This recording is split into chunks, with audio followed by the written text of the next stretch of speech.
duduk saudara-saudara. Shalom. Shalom. Memang menggoda kali panas ini ya kan. Lemas bawaannya ya. Oke, saudara-saudara, hari ini kita akan belajar satu topik garam yang baik. Pengurus memilihkan natsnya bagi kita, teman-teman kita dari Markus pasal 9 ayat 42 sampai ayat yang ke-50. Ya, eksposisi, tapi mungkin tidak bisa juga sempurna kita eksposisi ya, karena memang banyak hal yang harus kita dalami di sana, tapi paling tidak kita dapatkan poin-poinnya dari pelajaran kita ini. Markus pasal 9 ayat 42 sampai ayat yang ke-50, kita membacanya secara berganti-gantian. Saya akan membaca ayat yang ke-42, kemudian saudara-saudara membaca ayat yang ke-43, demikian seterusnya kita bergantian sampai berakhir nanti di ayat 50. Ayat 50 kita baca bersama-sama. Mari kita mulai. Barang siapa menyesatkan salah satu dari anak-anak kecil yang percaya ini, lebih baik baginya jika sebuah batu kilangan diikatkan pada lehernya, lalu ia dibuang ke dalam laut. Ayat 43.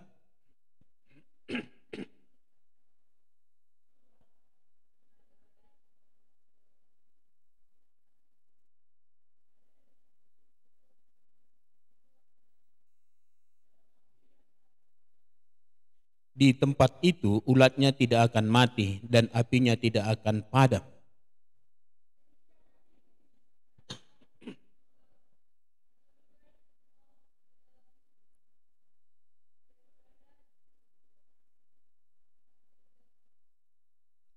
Di tempat itu ulatnya tidak akan mati dan apinya tidak akan padam.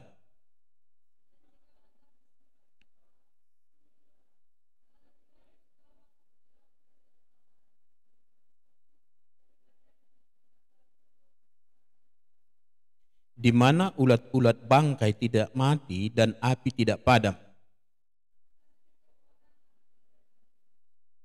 Bersama-sama, garam memang baik, tetapi jika garam menjadi hambar, dengan apakah kamu mengasinkannya?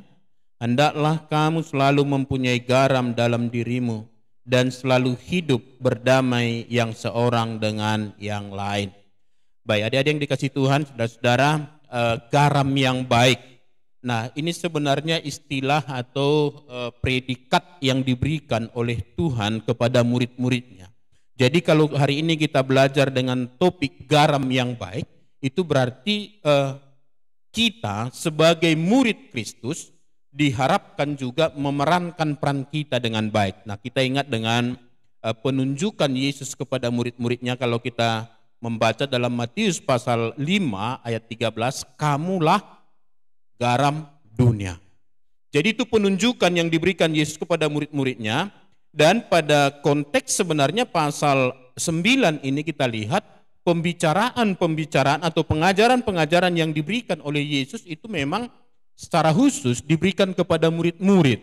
Jadi murid Kristus atau orang percaya itu disebut sebagai garam dunia. Nah, maka kita nanti melihat di sini bagaimana sebenarnya karakteristik murid Kristus yang sejati itu atau murid Kristus yang baik itu yang akan kita lihat di sini dalam bagian pelajaran kita pada sore hari ini. Nah, kita melihat di sini bahwa Yesus sudah memberikan pengajaran-pengajaran kepada murid-muridnya, bahkan kemudian akhirnya dia bertanya tentang siapa dirinya menurut kata orang. Lalu kemudian siapa dia menurut kata mereka, menurut pengakuan mereka. Nanti kita bisa baca itu di pasal yang ke-8. Bahwa Yesus kemudian menanyakan itu kepada murid-muridnya, lalu Petrus menjawab bahwa Yesus itu, kalau kita lihat di pasal yang ke-8 ayat 29 bagian terakhir dikatakan, engkau adalah Mesias. Jadi mereka sudah memiliki pengenalan, mereka sudah percaya bahwa Yesus itulah Mesias yang dijanjikan Allah. Lalu Yesus mulai menceritakan atau menjelaskan bagaimana dia akan menggenapi kemesiasan itu, bahwa dia harus mati di kayu salib. Dia harus mengorbankan dirinya untuk menebus manusia dari perbudakan dosa dan kematian. Lalu kemudian apa konsekuensi dari iman itu? Bagaimana mereka kemudian sebagai orang yang percaya, yang sudah memiliki pengakuan yang benar terhadap siapa Kristus itu, maka mereka harus kemudian rela menyangkal diri, rela pikul salib. Mengikut Kristus itu harus bayar harga. Nah, saudara-saudara, anugerah keselamatan, namanya juga anugerah, itu gratis. Tetapi bagaimana kemudian kesungguhan kita, militansi kita di dalam mengikut Kristus, itu perlu bayar harga. Nah, mari kita lihat beberapa poin dari pelajaran kita di sini. Yang pertama, nah, apa karakteristik murid Kristus yang baik itu atau garam yang baik itu? Yang pertama adalah dia harus mawas diri supaya tidak menjadi penyesat kepada orang lain. Oke? Harus menjaga diri, mawas diri dengan ekstra supaya tidak menjadi penyesat kepada orang lain. Nah, kita perhatikan di ayat 42 dikatakan, barang siapa menyesatkan salah satu dari anak-anak kecil yang percaya ini, lebih baik baginya jika sebuah batu kilangan diikatkan pada lehernya, lalu ia dibuang ke dalam laut. Nah, murid-murid Kristus harus sadar bahwa mereka adalah garam dunia, atau kemudian dalam bagian lain dikatakan mereka adalah terang dunia, mereka adalah sumber pengajaran ini. Maka perlu berhati-hati supaya kemudian mereka tidak salah di dalam mengajarkan kebenaran firman Tuhan. Kenapa? Karena kalau dia salah, orang akan ikut. Nah, istilah yang dipakai untuk anak dalam bahasa Yunani itu ada dua. Satu paidion, ya, itu bicara tentang anak kecil, ya, bisa juga dikatakan infant, ya, anak bayi. Memang itu benar-benar merujuk kepada anak-anak, gitu ya. Tapi yang kedua adalah mikros. Mikros itu adalah kecil atau anak kecil, tapi itu bisa juga gambaran dari orang yang baru percaya kepada Yesus. Ya. Orang yang baru percaya kepada Yesus atau petobat baru, atau orang-orang yang polos dalam imannya. Nah, apa masalahnya? Nah, tentang anak-anak ini, kehususan dari anak-anak ini, kenapa Yesus mengatakan kalau kita mau masuk dalam kerajaan surga harus seperti anak kecil ini? Nah, salah satu keunikan anak kecil adalah mereka memiliki kepolosan. Nah, maka pengajaran-pengajaran yang kita sampaikan mereka akan terima. Mereka akan terima. Enggak perlu ditanyakan itu. Ya. Yesus itu Tuhan kita ya? Iya. Gak ada ditanya itu, Yesus kok jadi Tuhan? Dia kan manusia, gak ada seperti itu, anak-anak gak seperti itu. Dia polos. Maka kalau kita mengajarkan yang salah, maka mereka akan melakukan atau hidup mereka, konsep mereka akan salah dan hidup mereka kemudian akan salah. Nah, di dalam mengajarkan sesuatu, saudara-saudara, nah supaya kita perhatikan nanti, ya. Jadi di dalam ayat 42 ini sebenarnya kata yang dipakai untuk menjelaskan anak kecil itu, anak-anak kecil di sini adalah mikros. Ya, jadi orang bukan hanya anak kecil, tapi itu lebih mengarah kepada keberadaan rohani. Nah, saudara, mungkin sama seperti kita ya. Waktu pertama kita dilayani, lalu kemudian ada mungkin kakak rohani kita dituntun terima Tuhan Yesus. Kita memiliki satu pengalaman yang luar biasa. Lalu kita anggaplah kakak pihak kita ini kemudian seorang yang sangat berjasa bagi kita. Lalu apa yang akan dikatakannya kan kita turuti, apa yang dikatakannya kita turuti. Bagaimana cara hidupnya kita ikuti. Ya. Nah, ini dikatakan di sini bahwa kita harus menjaga diri supaya tidak menjadi pengajar yang salah. Nah, ini bukan hanya bicara kepada guru-guru sekolah minggu ya. Ya, walaupun memang guru-guru sekolah minggu harus belajar sungguh-sungguh, jangan sampai kemudian mengajarkan yang salah. Kenapa? Karena penanaman paling dasar tentang keimanan itu adalah waktu mereka anak-anak. Atau secara rohani, penanaman keimanan yang paling dalam adalah ketika seseorang baru bertobat. Itu apa? Kalau pakai istilah sel-sel rohaninya itu begitu aktif semua gitu ya kan. Semangatnya luar biasa. Itu maka dikatakan kasih mula-mula. Nah, di dalam mengajarkan sesuatu, bisa terjadi penyesatan dengan dua cara. Satu yang disebut dengan pengajaran atau ortodoksi. Nah, itulah sebabnya saudara-saudara dedekku di sini, belajarlah firman Tuhan baik-baik. Di pemuda kita di sini ada banyak pengisian-pengisian ya kan, belajar tentang doktrin. Banyak orang alergi tentang doktrin. Ya, ngapain belajar doktrin-doktrin? Saudara, kalau saudara tidak memiliki pemahaman yang benar tentang Alkitab, memiliki pemahaman yang benar tentang doktrin, imanmu itu sangat-sangat kacau.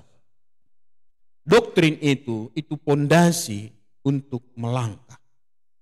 Misalnya, tentang memberi persembahan misalnya. Aku pokoknya ke gereja atau ke persekutuan, pokoknya kasih aja. Pertanyaannya, kenapa kamu kasih persembahan? Apa dasarnya? Kenapa? Karena nanti kalau kita sudah sampai kepada tahap ini, bisa macam-macam alasan orang atau motivasi orang ketika memberikan persembahan. Maka itu harus dilihat dari firman Tuhan, apa sebenarnya dasarnya. Atau kemudian kenapa seperti ini? Ada persekutuan.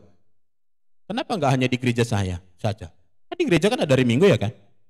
Bisa lagi berapa kali hari Minggu gereja? Di gereja A, B, C, D, E. Jam pagi, siang, sore, malam pun ada. Lalu kenapa di sini? Harus dilihat, maka ortodoksi itu penting. Tapi kemudian yang kedua, jadi kalau kita mengajarkan yang salah secara doktrin, misalnya kita punya Allah, Allah kita 3 ya. Karena salah memahami doktrin Tritunggal. Atau Allah kita 1 tok ya. Nggak ada pribadi-pribadi yang lain ya. Nggak ada oknum yang lain. Itu akan diingat. Dan akan, apalagi itu ditanamkan waktu kecil, itu akan terus mengisi pikiran. Lalu yang kedua, pengajaran atau penyesatan bisa terjadi dari tingkah laku, behavior.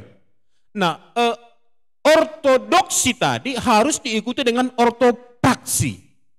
Tingkah laku yang benar. Jadi kita sekarang belajar firman Tuhan di sini, banyak sudah diajarkan kepada kita. Tapi kalau hanya di sini firman Tuhan, hanya di otak kita ini, tidak nampak secara afektifnya, ya, maka orang akan meniru cara hidup kita. Ya, ada seorang anak, lalu kemudian ditegur oleh seorang ibu. Kenapa kamu tadi waktu ibadah main handphone terus? Lalu apa jawabnya? Di gereja kami di kampung begitu. Mengerikan ya kan? Jadi kalau kenapa anak ini seperti itu? Karena dilihatnya bukan hanya orang, mamanya pun dilihatnya begitu.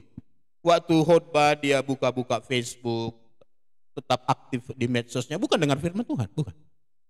Jadi mungkin si ibu itu mengenal, mengerti firman Tuhan, tapi ortopraksinya, tingkah lakunya tidak sejalan. Nah, maka dikatakan di sini ada hukuman bagi penyesat itu. Dikatakan di sana, orang yang menyesatkan salah satu dari anak kecil yang percaya kepada Yesus, maka lebih baik dikatakan baginya untuk apa? Digantungkan sebuah batu kilangan. Tahu batu kilangan ya? Pernah nonton film Simpson? Simpson itu kan akhirnya dibuat menjadi pengirik ya kan. Itu memutar batu. Biasanya itu hewan itu yang memutar itu gitu kan. Besar sekali. Lalu kemudian itulah katanya diikatkan ke lehernya lalu dicampakkan ke laut. Laut mana ya? Belawan ya? Bukan. Menunjukkan apa? Lebih baik dia mati. Kenapa? Penyesat itu ibarat kanker, dia akan terus menyebar. Menyebar.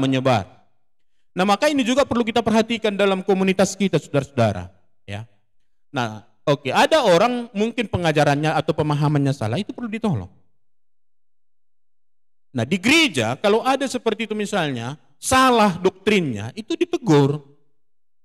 Nah, atau kemudian salah prakteknya, praktek hidupnya, maka ada namanya RPP. Digembalakan ya, diwartakan itu nanti ya kan. Nah, jadi dia ya kalau jadi penyesat itu ya ke laut aja, kira-kira gitulah ini kan. Kalau dia penyesat, maka berhati-hati kita. Kadang-kadang tanpa sadar kita juga sudah mengajarkan yang salah. Baik dari segi verbal, ortodoksi, atau tingkah laku ortopraksi. Nah, yang kedua, apa pelajaran kita dari Nats ini? Yang kedua, kita harus ketat menjaga kekudusan hidup kita. Ya. Menjaga kekudusan hidup dengan ketat. Nah, ini panjang sekali diajarkan oleh Tuhan Yesus kepada murid-muridnya mulai dari ayat 43 sampai 48. Nah, 3 bagian tubuh digarisbawahi di sana, yaitu tangan, kaki, dan mata. Lalu apa yang harus dilakukan katanya kalau kemudian, jadi kalau tadi kan bahasa yang dipakai jangan sampai kita menyesatkan orang lain. Yang kedua, jangan sampai anggota tubuh kita menyesatkan kita. Perhatikan tadi dari ayat 43 itu ya. Dan jika tanganmu menyesatkan engkau, lalu apa yang harus dilakukan? Penggal lah ya. Jadi tiap hari nanti bawa parang ya. Kalau jalan kemudian tangannya nggak beres, potong. Apakah itu maksud Tuhan? Kalau kita ikuti pelayanan Tuhan Yesus sekitar 3,5 tahun, tidak pernah diceritakan Yesus pernah memenggal tangan murid-muridnya karena berdosa. Atau kemudian mencungkil mata dari murid-muridnya karena berdosa. Atau juga memotong kakinya, enggak. Dan gereja, dalam sejarah gereja juga tidak pernah kita dengarkan itu. Nah, kalau begitu apa yang dimaksud dengan bagian ini? Nah, jadi oke, jangan kita mau disesatkan oleh anggota tubuh kita, maka perlu mutilasi diri, gitu ya kan. Jangan temannya dimutilasi ya. Dirinya dimutilasi, nah bagian-bagian tubuh, nah itu berhubung dengan dosa-dosa yang mungkin akan dilakukan oleh bagian-bagian tubuh kita. Maka kalau kita hubungkan misalnya dengan Kolose pasal 3 ayat 5 sampai 8, ya adik-adik bisa catat, nanti dibaca di rumah, saya bacakan buat kita begini. Kolose 3 ayat 5 sampai 8. Karena itu matikanlah dalam dirimu segala sesuatu yang duniawi, yaitu percabulan, kenajisan, hawa nafsu, nafsu jahat, dan juga keserakahan, yang sama dengan penyembahan berhala. Semuanya itu mendatangkan murka Allah atas orang-orang durhaka. Dahulu kamu juga melakukan hal-hal itu ketika kamu hidup di dalamnya. 8. Tetapi sekarang buanglah semuanya ini, yaitu marah, geram, kejahatan, fitnah, dan kata-kata kotor yang keluar dari mulutmu. Jadi ada 2 kata dijelaskan di sana, matikanlah.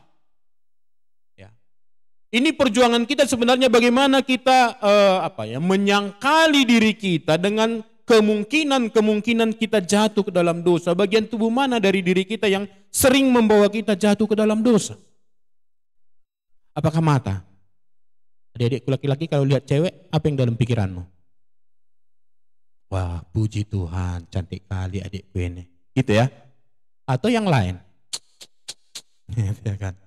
Gimana? Ini adik-adikku yang wanita kalau lihat cowok-cowok ganteng, wangi lagi, gimana?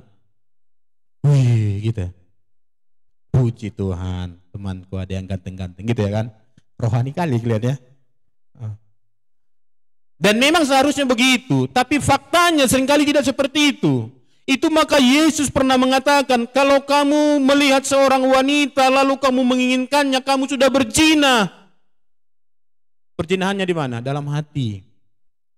Nah, maka sekarang diingatkan kepada kita, nah, perlu ada tindakan yang radikal terhadap bagian-bagian tubuh kita ini. Nah, pekerjaan yang salah, tangan ini biasanya bekerja. Coba, pekerjaan apa yang sering salah kamu kerjakan? Atau justru kadang-kadang enggak bekerja? Saudara, kita perlu mulai menerapkan firman Tuhan. Misalnya firman Tuhan mengatakan, barang siapa tidak bekerja, janganlah ia makan.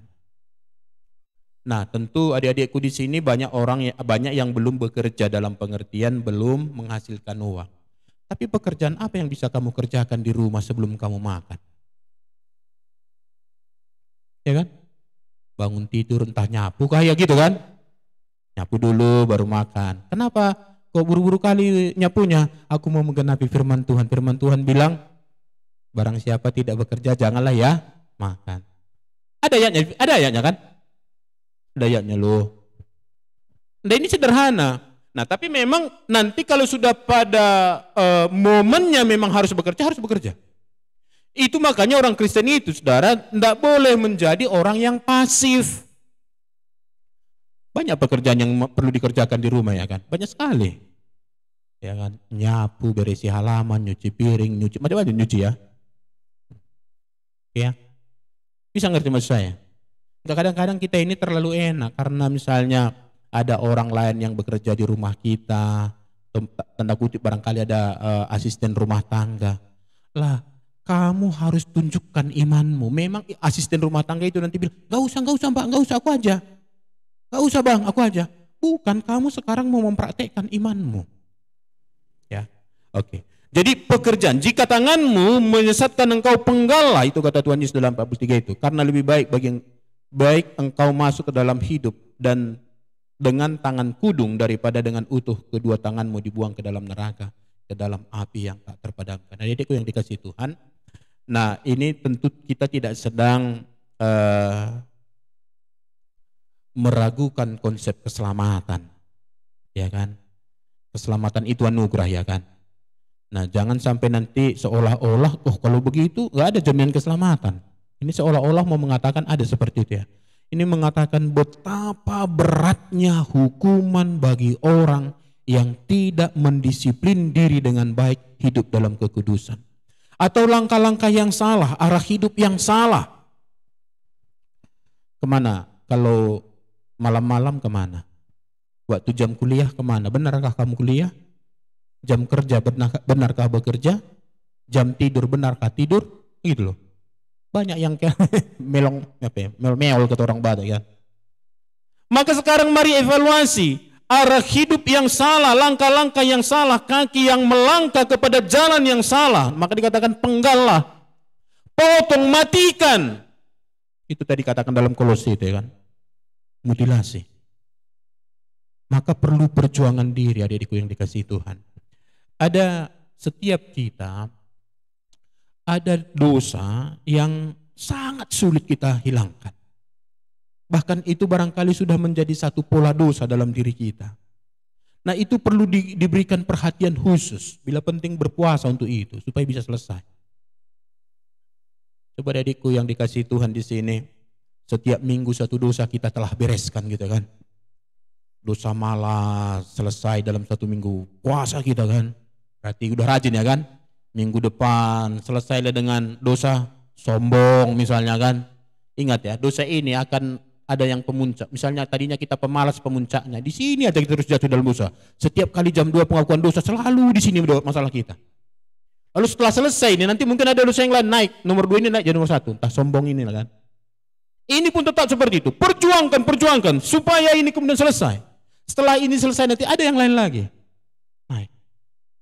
Nah, bayangkan kalau setiap satu minggu kita selesaikan itu, udah kudus sekali kita ini ya kan. Iya kan? Ya.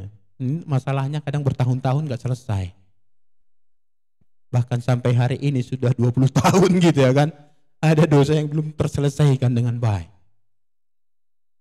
Oke. Nah, yang ketiga dikatakan di sini cara pandang yang salah atau konsep yang salah. Oke. Konsep yang salah, jika matamu menyesatkan engkau, kata Yesus, apa yang kamu pandang, apa yang kamu lihat, apa yang menjadi mindset dalam pikiranmu, sejajarkah itu dengan firman Tuhan? Maka kalau tidak, perbaiki. Jangan lagi ikuti. Nah, sekarang kan kita misalnya dengan gadget ini kan tergantung kita memakainya. Mau pakai di jalan yang salah, banyak sekali salahnya. Boleh, ya kan? Terbuka. Kamu mau, nggak usah misalnya kalau dulu di zaman kami itu kita sangat sulit mendapatkan gambar porno, ya, nggak bisa dapat, karena kalaupun ada itu udah dikamuflase, misalnya hanya orang-orang tertentu yang tahu, itu nggak pernah ada dibuat dalam gambar khusus itu, misalnya dibuat dalam kartu apa ya, joker itu ya, baik tampilan luarnya joker lalu dalam itu gambar-gambar nggak beres. Sekarang buka handphone bentar datang notifikasi. Kalau kamu suka buka itu, ya misalnya, ya kamu buka satu gambar, nanti kamu buka handphone, langsung itu duluan muncul. Nah, tapi kalau kamu pakai dengan yang benar, misalnya kamu suka dengar khotbah misalnya, waktu kamu buka handphone, mau buka Google, langsung muncul, atau YouTube, buka, langsung muncul khotbah. Ya. Sekarang tergantung kepada kita. Kita tidak boleh menyalahkan teknologi, tidak. Sama seperti pisau, misalnya ada seorang membunuh adiknya gara-gara pisau. Lalu apakah pisau ini kita salahkan? Berarti mulai dari sekarang nggak boleh diproduksi pisau. Kita bilang, atau tidak. Pisau kita butuhkan. Masalahnya bagaimana menggunakannya supaya itu bermanfaat bagi kehidupan kita. Gadget juga begitu ya. Sekarang kita gampang sekali sebenarnya dalam bidang ilmu pengetahuan ya kan. Tanya aja itu ChatGPT ya kan. Itu jawabnya. Nah, oke ya. Nah, maka ada tantangan yang besar tadi dikatakan, bagian tubuh saudara dari yang dikasih Tuhan, bagian tubuh yang sakit, yang tidak dapat disembuhkan lagi harus diamputasi atau dioperasi. Itu yang saya katakan tadi, perlu sekali kita memang serius dengan dosa. Jangan kita sudah lama menjadi orang Kristen, sudah lama belajar firman Tuhan, tapi kita tidak mengalami progres di dalam kekudusan hidup. Itu aja masalah kita. Di rumah pun itu aja selalu dia bilang orang tua kita kepada kita. Coba ingat ya kan. Apa yang sering membuat orang tuamu marah kepadamu? Nah ini sudah dengar firman Tuhan, hari besok jangan lagi muncul kata-kata itu ya kan. Itu aja masalahnya. Ya. Ngerti maksud saya? Misalnya ada yang kebanyakan main game misalnya kan.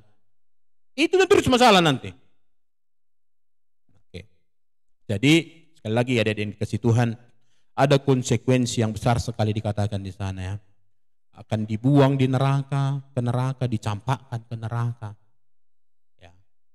Konsekuensi besar bagi orang yang tidak serius dengan kekudusan hidup. Maka sekali lagi, bagian tubuh yang sakit yang tidak dapat disembuhkan lagi harus diamputasi atau dioperasi. Tujuannya adalah supaya bagian tubuh yang lain tetap sehat, ya, tidak tercemar. Ya.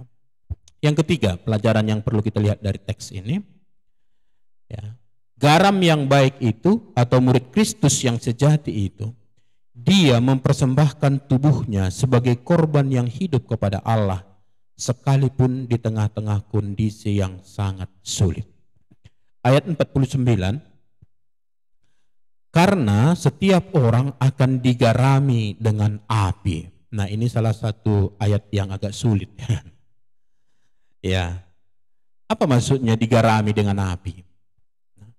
Saya tadi sudah berikan poinnya, mempersembahkan tubuh sebagai korban yang hidup kepada Allah, sekalipun di tengah-tengah kondisi yang sangat sulit. Nah jadi hidup kita adalah persembahan kepada Tuhan. Nah, kata digarami dengan api, mari kita lihat di sini, garam itu dalam perjanjian lama adalah lambang perjanjian Allah ya dengan umatnya. Nah, digarami dengan api adalah metafora tentang pemurnian iman. Ya. Orang percaya adalah korban persembahan bagi Allah, sehingga perlu digarami dan diproses ya. Dan proses penggaramannya adalah melalui api atau pembakaran atau pengujian iman. Mari kita lihat dulu satu ayat dalam Imamat 2 ayat 13. Ya, Imamat 2 ayat 13. Firman Tuhan mengatakan demikian. Dan tiap-tiap persembahanmu yang berupa korban sajian haruslah kau bubuhi garam. Janganlah kau lalaikan garam perjanjian Allahmu dari korban sajianmu. Beserta segala persembahanmu haruslah kau persembahkan garam. Jadi persembahan ini adalah korban sajian. Ya kan ada banyak korban-korbannya. Ada korban penghapus dosa, ya kan. Oke, ada korban Paskah misalnya gitu ya. Ada banyak-banyak di sana. Tapi ada satu korban berupa korban sajian yang dipersembahkan sebagai aroma yang menyenangkan hati Tuhan. Maka itu dikatakan harus dibubuhi dengan garam. Di samping bahwa garam itu lambang perjanjian dengan Allah dengan manusia, maka garam itu adalah untuk membuat kemudian ya korban ini sempurna untuk menyenangkan hati Tuhan. Maka saya katakan tadi bahwa kita sebagai orang yang percaya kepada Yesus harus mempersembahkan secara totalitas segenap kehidupan kita sebagai pribadi yang telah ditebus oleh Tuhan. Saudara-saudara yang dikasihi Tuhan, sebenarnya dari awal ketika penciptaan Adam dan Hawa itu diciptakan Allah adalah untuk menjadi alat kemuliaan Tuhan. Lalu kemudian ketika kita sudah jatuh ke dalam dosa, Allah menebus kita di dalam satu pribadi yang agung, Tuhan Yesus Kristus, supaya kembali memuliakan Allah, supaya hidup kita ini berkenan, mempersembahkan diri menjadi aroma yang menyenangkan bagi Tuhan. Nah, maka sekarang melalui istilah ini ya, setiap orang akan digarami dengan api. Jadi garam itu lambang perjanjian antara manusia dengan Allah. Lalu kemudian api itu adalah lambang pemurnian. Nah, memang kalau bagi orang yang tidak percaya, api itu adalah lambang penghukuman.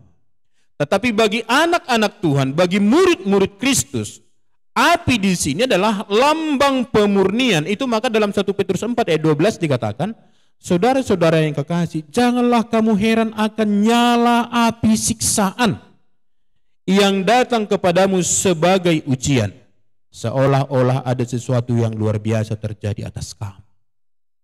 Nah, kita orang percaya, orang Kristen ini ada di dunia ini ya, kita perantau di sini, penghuni dunia ini, raja dunia ini tidak suka dengan kehadiran kita. Maka kita akan mengalami banyak tantangan, banyak masalah, banyak pergumulan, banyak penderitaan di dalam mengaktualisasikan diri kita sebagai murid Kristus. Maka harus ada kesiapan. Saudara, kita sudah banyak sekali mendengar khotbah tentang bagaimana indahnya, nikmatnya, bahagianya menjadi pengikut Kristus. Nah, bahkan seolah-olah tidak ada lagi kesakitan, tidak ada lagi pergumulan, tidak ada masalah. Saudara, kalau mau ikut Yesus yang utuh, kita harus ikut Dia dalam segala pengalaman hidupnya. Dia bukan hanya bangkit menunjukkan kemenangannya atas maut, tapi Dia juga menderita bahkan mati di kayu salib. Saudara, jadi pengikut Kristus yang utuh. Kalau Tuhan mengizinkan kita mengalami pergumulan, puji Tuhan. Saudara tahu nggak bahwa pergumulan itu juga adalah anugerah dari Tuhan? Tahu nggak bahwa pergumulan itu, masalah itu juga adalah kasih karunia dari Tuhan? Tahu? Belum tahu? Nah, kalau nggak tahu hari ini saya kasih tahu. Di mana ayatnya? Mari buka Filipi 1 ayat 29 sampai 30.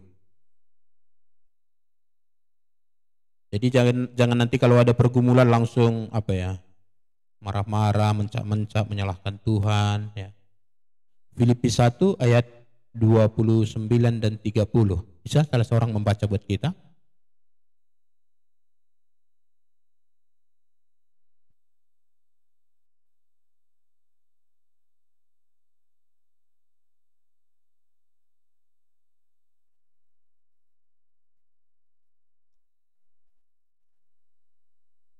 Ya, terima kasih. Jadi perhatikan itu ayat 29 itu ya. Sebab kepada kamu dikaruniakan bukan saja untuk percaya kepada Kristus, ya. Apalagi yang dikaruniakan, melainkan juga untuk menderita untuk Dia. Jadi itu dikaruniakan. Saudara mau menjadi orang yang mati martir, belum tentu disetujui Tuhan. Kamu berdoa, Tuhan, aku mau mati martirlah dalam imanku, belum tentu Tuhan setuju. Ya. Maka kalau Tuhan memberikan kesempatan bagimu menderita karena Kristus, karena nama Kristus, karena kebenaran firman Tuhan, karena kamu seorang murid yang benar, yang baik itu, puji Tuhan. Ya, bisa ya. Jangan kita pikir ini sesuatu yang seolah-olah ada yang salah, enggak. Saudara, berbahagia sekali para martir itu. Ingat dengan Stefanus ya, waktu dia mati. Dia tidak merengek di hadapan Tuhan. Dia tidak. Bahkan dia melihat Kristus berdiri di sebelah kanan Allah Bapa. Maka walaupun dia dilempari, ya, sampai dia mati, tapi dia tidak pernah mencaci maki mereka. Saudara, adalah anugerah kalau Tuhan mengizinkan kita menderita. Maka sebagai murid-murid Kristus, persembahkanlah dirimu secara totalitas di dalam semua keberadaanmu sebagai korban yang harum yang menyenangkan hati Tuhan. Nah itu maka dalam Roma pasal 12 ya, ayat 1 ya. Karena itu saudara-saudara, demi kemurahan Allah aku menasihatkan kamu, apa katanya? Persembahkanlah tubuhmu sebagai persembahan yang kudus, yang hidup, dan yang berkenan kepada Allah. Itu adalah ibadahmu yang sejati. Nah, maka harus kita pahami adik-adik, teman-teman di sini, maka waktu kamu kuliah, kamu sedang mempersembahkan dirimu kepada Tuhan. Waktu bekerja, saudara sedang mempersembahkan diri kepada Tuhan. Bukan hanya waktu pelayanan seperti ini, walaupun ini seharusnya memang begitu ya kan. Tapi ada juga orang yang melayani akhirnya tidak mempersembahkan diri. Kenapa? Karena salah motivasi. Bisa. Ya. Jadi dimanapun kita, tubuh kita ini harus menjadi persembahan yang harum kepada Tuhan. Maka dikatakan setiap orang akan digarami dengan api, diproses terus menerus, dimurnikan. Sehingga semakin hari kita semakin merupakan aroma yang wangi bagi Allah kita. Oke, saya ini udah, karena ini kita bicara dengan murid ini. Kalau bicara kemuridan memang agak berat ya kan. Identitas kita sebagai murid berat memang ini ya kan. Tadi pertama apa? Pertama tadi jangan menjadi penyesat. Yang kedua, jaga kekudusan hidup secara ekstra ketat. Ya, jangan mau disesatkan oleh bagian-bagian tubuh kita. Yang ketiga apa? Menjadi mempersembahkan diri ya secara totalitas. Bahkan di dalam keadaan-keadaan yang sulit sekalipun, di dalam penderitaan harus mempersembahkan diri ya, menjadi aroma yang menyenangkan hati Tuhan. Lalu yang berikutnya, yang keempat, pelajaran apa yang kita dapatkan di sini? Nah, menjaga citra diri dan tetap memerankan peran dengan baik. Ya, kalau kita dalam tema kita ini dikatakan sebagai garam yang baik, berarti menjaga jati diri, citra diri sebagai garam yang baik dan tetap memerankan peran sebagai garam. Tahu kalau kita pakai dengan tema yang saya sebutkan tadi, sebagai murid Kristus, menjaga citra diri sebagai murid Kristus dan tetap memerankan peran sebagai murid Kristus dengan baik. Saudara, kalau status kita atau teman-teman misalnya sebagai mahasiswa itu melekat dalam dirimu selagi kamu di bangku kuliah. Setelah tamat nanti berakhir. Atau sebagai seorang pekerja, status itu melekat selagi masih bekerja di perusahaan itu atau di instansi itu. Tapi status sebagai murid Kristus itu melekat di dalam diri kita dimanapun kita berada dan sampai Yesus datang kedua kali.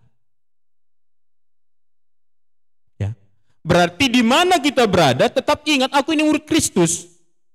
Jadi ketika saudara di rumah, ketika saudara di tempat bekerja, tempat kuliah, atau sedang diangkut, sedang naik sepeda motor, berjalan di jalan umum, ingatlah bahwa kamu adalah murid Kristus. Jangan ada ambivalensi, ya.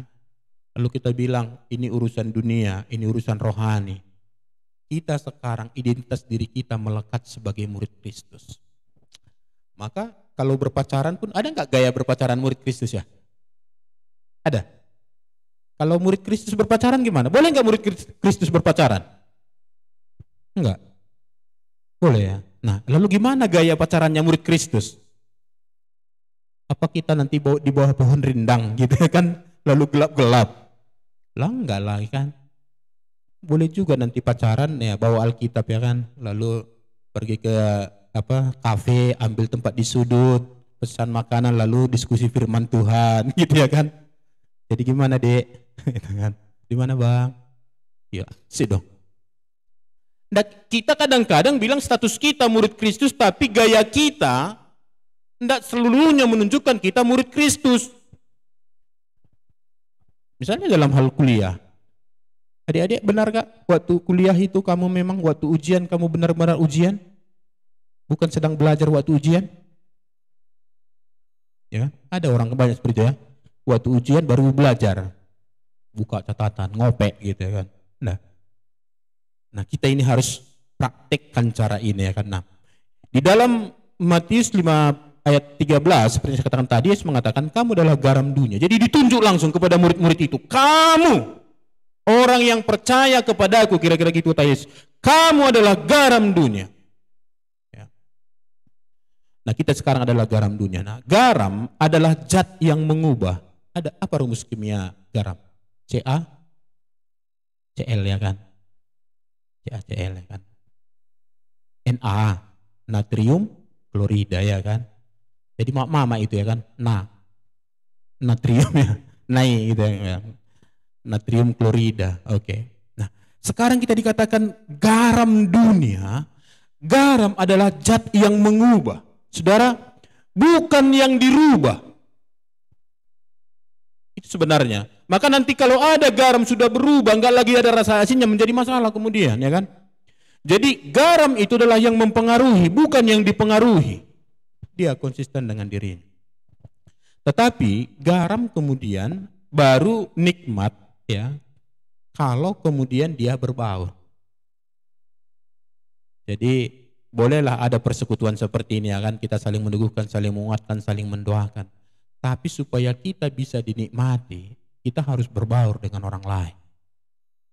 Garam, kalau garam saja kita makan, asin. Kita buang juga ludah kita gitu kan. Tapi kalau dia sudah berbaur dengan makanan, baru nikmat ya. Jadi kita ini yang mempengaruhi. Jangan dunia yang mempengaruhi kita. Apa yang menyebabkan nanti garam itu tidak lagi memiliki rasa asin? Karena dia terlalu banyak menerima ya sumber-sumber dari luar. Jadi saudara kalau tidak nanti selektif misalnya menerima banyak pengajaran cara hidup dari luar sana tanpa dikonfrontir dengan firman Tuhan, kamu akan kehilangan rasa asinnya, rasa garamnya. Sama saja dengan yang lain. Ya memang namanya murid Kristus tapi tidak ada lagi rasa asinnya, kira-kira begitu ya. Nah, lalu apa fungsi garam itu? Nah, secara umum pada saat itu sebenarnya dua saja sebenarnya fungsi garam itu ya kan. Satu untuk mencegah pembusukan atau untuk mengawetkan. Jadi orang Kristen punya peran di tengah-tengah dunia yang semakin jahat ini, yang semakin mengarah kepada pembusukan ini, untuk menjaga. Saudara, ada seorang hamba Tuhan menjelaskan tentang fungsi garam itu. Lalu beliau menjelaskan tentang air laut. Saudara bisa bandingkan kalau misalnya mati binatang, lalu dibiarkan terendam di dalam air tawar, bandingkan dengan kalau ada bangkai binatang yang kemudian mati dia direndam di air laut.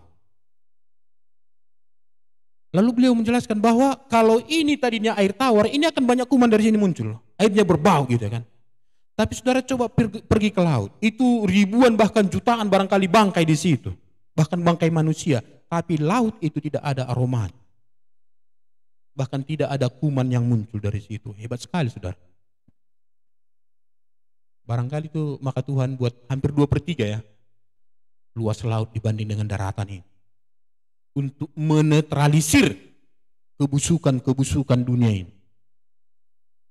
Berapa banyak manusia yang mati di laut ya kan? Ya. Jatuh dari pesawat, mati di situ. Karam kapal di situ. Mati binatang tak dari mana-mana dibuang ke sungai. Dulu waktu penyakit babi ya kan, banyak sekali yang dibuang ke laut, ke sungai, lalu dibawa ke laut semua. Nah, ini satu hal yang penting bagi kita untuk menjaga bagaimana kemudian iman atau hidup yang baik itu tetap terjaga dengan baik. Saudara, saya dan saudara punya peran untuk itu. Nah, lalu kedua, memang fungsi yang kedua itu adalah memberi cita rasa yang nikmat.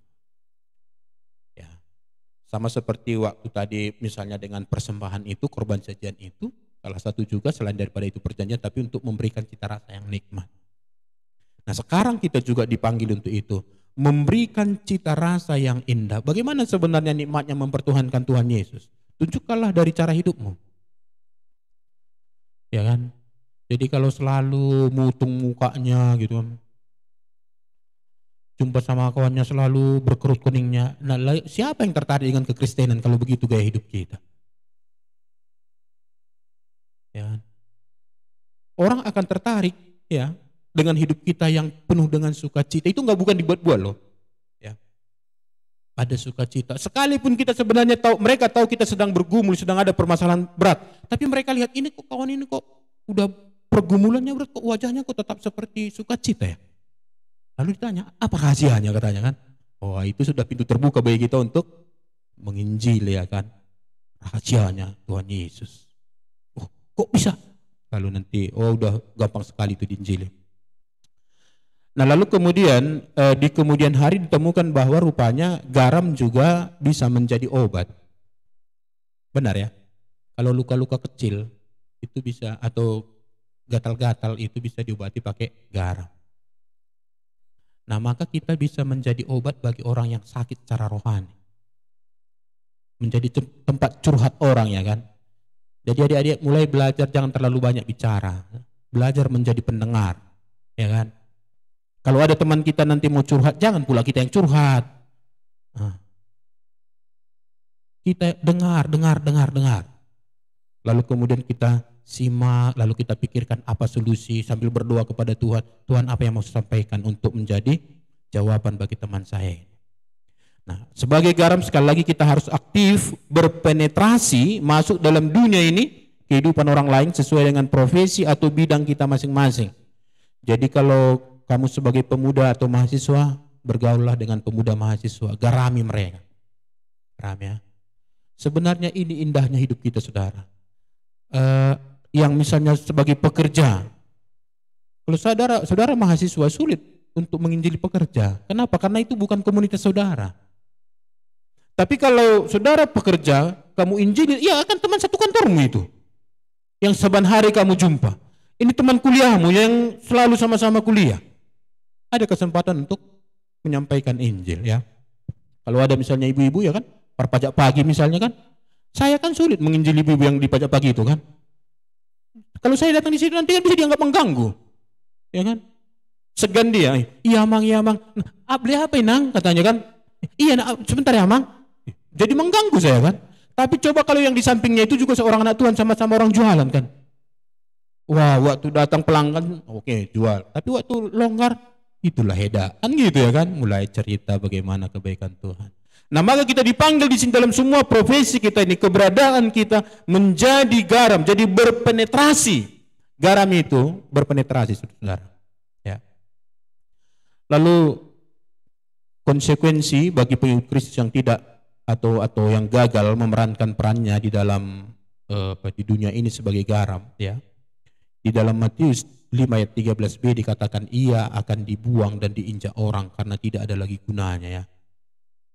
Lanjutan dari Matius 5 ayat 13 tadi yang saya baca tadi dikatakan, ya, jika garam itu menjadi tawar, dengan apakah ia diasinkan? Tidak bisa lagi, ya. Tidak ada lagi gunanya selain dibuang dan diinjak orang. Ya memang garam yang dimaksud di sini bukan seperti garam yang sekarang, ya. Itu dulu batu garam, ya kan. Yang diambil ada yang dari pegunungan, ya, seputar laut asin itu, lalu kemudian itu menjadi batu. Jadi waktu mereka menggarami itu dimasukkan gitu, celupkan gitu. Kalau sekarang ini kan memang nggak mungkin garam tidak asin. Garam yang sekarang ini kan, ya. Nah tapi itu peringatan besar bagi kita supaya kita memerankan peran kita. Nah kalau tidak memerankan peran sebagai garam dunia, kita akan dibuang, diinjak. Dibuang, diinjak berarti terhina loh. Padahal sebagai murid Kristus itu kita terhormat. Sama seperti saudara misalnya kuliah di Universitas A, B, C. Itu kan ada gengsi-gengsinya, ya kan. Sekarang kita murid Kristus, itu murid di atas segala murid, guru di atas segala guru, Yesus itu. Betapa bahagianya, bangganya kita. Tapi kalau tidak memerankan peran sebagai garam, itu akan diinjak orang. Menjadi orang yang sangat hina. Sekali lagi adik-adik, kita adalah garam dunia, bukan racun dunia. Siapa racun dunia? Gak ada, ya. Kita semua garam dunia, jadi bukan racun dunia. Terakhir, bagian firman Tuhan ini dari bacaan kita ini, poin yang terakhir, menjadi pribadi yang membawa damai.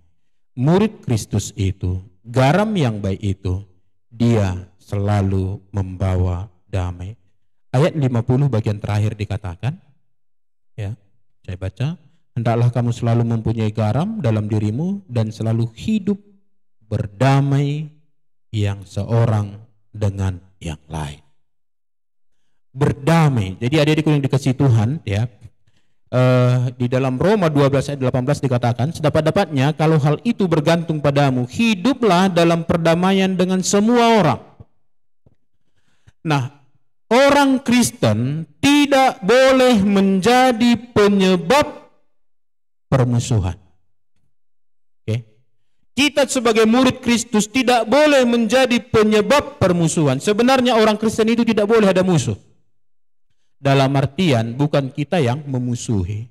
Walaupun ada selalu orang yang akan memusuhi kita. Bisa ngerti maksud saya?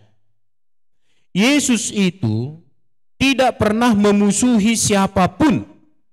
Walaupun dia banyak dimusuhi oleh orang lain. Maka model itu harus kita terapkan dalam kehidupan kita. Jadi kita dalam kehidupan kita bisa bergaul dengan siapa saja. Ya kan? Bawa damai, jangan menjadi sumber masalah, jangan menjadi biang kerok. Orang Kristen nggak boleh seperti itu. Ya jadi sama seperti sekarang ya kan, ini gemanya pemilu kan masih terasa sampai sekarang ya kan. Diskusi-diskusi kalian masih apa sekarang? Nomor 2, nomor 3, nomor 2, nomor 3 masih itu. Lalu masih menyalahkan yang satu dengan yang lain. Boleh mendiskusikan, tapi kalau itu kemudian bermuara kepada kemungkinan munculnya konflik, hentikan. Karena bukan itu yang utama. Menjaga kesatuan sebagai satu komunitas, sebagai murid Kristus, atau dalam bidang-bidang yang lain nanti dalam menjaga kesaksian kita. Ya.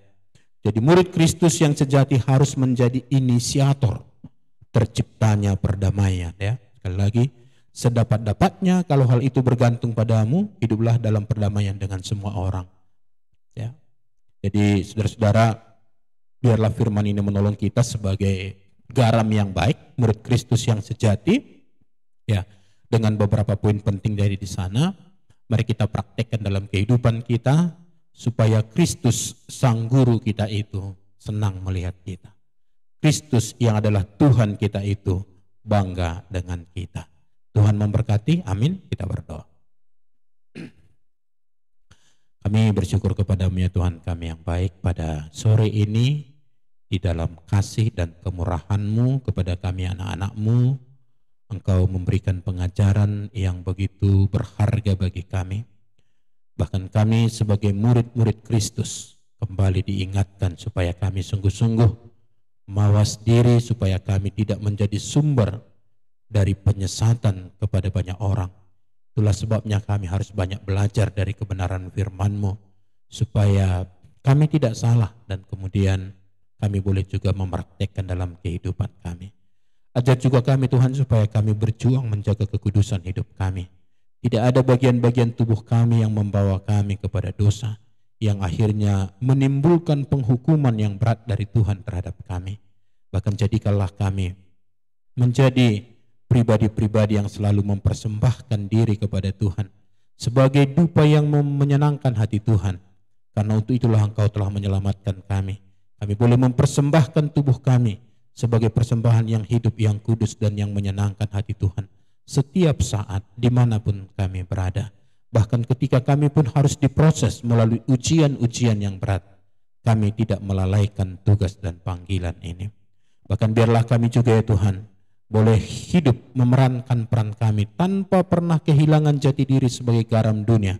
Apapun yang terjadi dalam hidup kami, kami menghargai setiap momen yang Kau berikan bagi kami, setiap keberadaan yang ada dalam diri kami. Kami terus menjaga citra diri kami sebagai murid Kristus, bahkan juga kami terus memerankan peran kami.